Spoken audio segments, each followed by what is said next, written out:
বিশ্বাস করুন, আপনার কাছে যদি দামি ক্যামেরা, দামি ব্র্যান্ডের বাইক থাকে, তাহলে আপনাকে ভালোবাসার মতো বন্ধু বান্ধবের অভাব হবে না।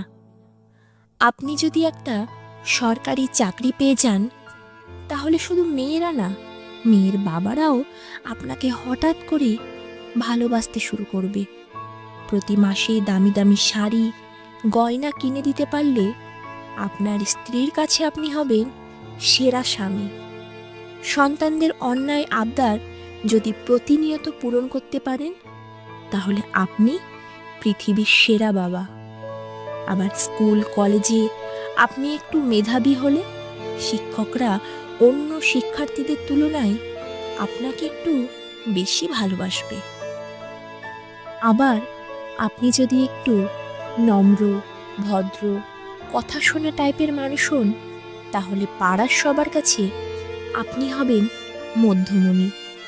কিন্তু হঠাৎ করে আপনি যদি সর্বশান্ত হয়ে যান, মানুষকে দেওয়ার মতো যদি আপনার কাছে আর কিছু না থাকে, তাহলে দেখবেন আপনার পাশে কেউ নেই।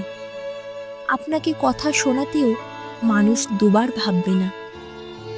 এত কিছুর মধ্যেও একজন মানুষ ঠিকই আপনার পাশে ছায়া হয়ে থাকবে। ওই যে মানুষটা 10 মাস আপনাকে তার পেটের মধ্যে একটু একটু করে বড় করে তুলেছে। আপনি পরীক্ষায় খারাপ রেজাল্ট করে আপনার ক্যারিয়ারের যদি কোনো ভবিষ্যৎ না থাকে, আপনার কাছে যদি কোনো চাকরি না থাকে, আপনি যদি সর্বশান্ত হয়ে যান, তবুও সে মা ছায়ার মতো করে আপনার পাশে থাকবে। সবাই ছেড়ে গেলেও মা কখনো তার সন্তানকে ছেড়ে যেতে পারে না।